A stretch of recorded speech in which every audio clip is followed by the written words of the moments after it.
Ako si Daniel, hindi nyo kilala, pero ito ang nangyari sa araw ko. Magandang buhay! Pagkagising-gising ko nga pala, ay biglang bumungad sa akin yung parkingan ng motor ko na nasira na pala. Pagkatanggal ko din pala ng mga semento ay panay butas ng daga at kaya naman pala bumigay na yung semento at nilagyan ko na lang din ng lupa para kahit papaano hindi ganun kapangit. May kadamihan din kasi yung daga dito sa amin kaya siguro talagang bumigay na rin yung sementong nilagay ko. Buti na nga lang dit may 2 sako ang buhangin dito at nailagay ko dito kahit papaano. Halos wala na rin kasi ditong lupa kaya mahirap magtambak dito ng lupa at wala ka talaga mapagkukunan. Medyo may kainitan din talaga ngayon ng panahon at niliguan ko si Dio at medyo ilang araw na rin kasi siyang hindi nakaligo. Bago ko din pala paliguan si Dio, inaasikaso ko muna yung mga gagamitin ko sa kanya para mamaya pag napaliguan ko na siya, hindi na ako yung paikot-ikot. Pag napaliguan kasi to si Dio, hindi pwedeng iwanan mo sa siya, talaga naman tumatalon at gustong-gusto niyang bumaba. Medyo nahihirapan nga lang ako kay Dio mag-toothbrush, halos hindi pa siya sanay. Talagang pag tinutoothbrushan ko siya, ay talagang pahirapan kaming dalawa. Kahit tuwing liligo naman talaga, ay ginagawa ko yun sa kanya, talaga namang hindi siya masanay-sanay. Pagkatapos ko lang din pala siyang paliguan, nilalagay ko siya dito sa may ibabaw ng towel na para kahit papano ay matuyo naman siya at meron siyang sinasandalan. Basta pagpapatuyo kay Dio, talaga namang pahirapan kami at napakalikot yan pag binoblower ko yung katawan niya. Eto kat napadaan lang yung kapitbahay namin, talaga namang galit na galit Gusto mo siya. kay Kuya Ed ka na? Gusto siya lang,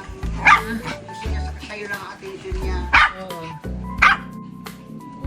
Ayaw mo kay Kuya Ed. After ko nga lang din palang patuyin si Dior, talaga naman nagpabuhat na dito sa tatay niya sa bed namin at talagang gusto na agad matulog at napakalikot. Niyaya nga lang din pala ako ng jowa ko na ilakad namin si Dior at first time lang din naman niya kasi. Sabi ko nga sa jowa ko, siya na maglagay ng tali ni Dior at ayaw niya kaya ako na lang naglagay. Medyo talaga pahirap ang maglagay sa kanya at nagpapahabol pa at ayaw niya magpalagay. Buti na nga lang din nagawan ko ng para at nailagay ko na din. Ang nagdala na lang din pala kay Dior ay jowa ko at papalakadin daw niya. Kaso nga lang yung binaba namin ay talaga namang ayaw lumakad. Siguro ay talaga naninibago siya at talaga namang hindi siya halos sanay talaga dito sa labas ng bahay namin. Nakakita pa nga ako ng pusang itim na napaka-cute naman. Medyo nagpapahabol na nga lang yung jowa ko para tumakbo si Dior pero ayaw niya. Kaya sabi ko sa jowa ko, ibuhatin na lang muna niya at doon natin ilagay sa walang tao. Sinubukan nga lang namin ng jowa namin na iwan namin pero hindi pa rin talaga siya tumakbo. Kaya ang ginawa na lang ng jowa ko ay kinuha na lang uli. Sabi ko na lang sa jowa ko ay tanggalin niya yung tali at baka naninibago talaga. Kaya na lang din talaga ako nagulat, biglang nagtatakbo si Dior at hinabol yung bata. Ito nga sa ilang oras namin talaga nakatayo dito ay talaga nang medyo tumatakbo na siya at medyo pamilyar na siguro siya dito. Tawagin mo.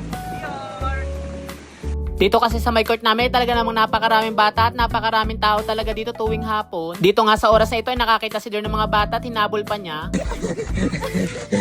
Hoy, Dior! Dali, yung bola. Di mo nangagat yan, be. Di mo nangagat na ipaglaro mo. Kaya, lagot ka. Sige. Sige. Sige. Sige, lagot ka. Ay.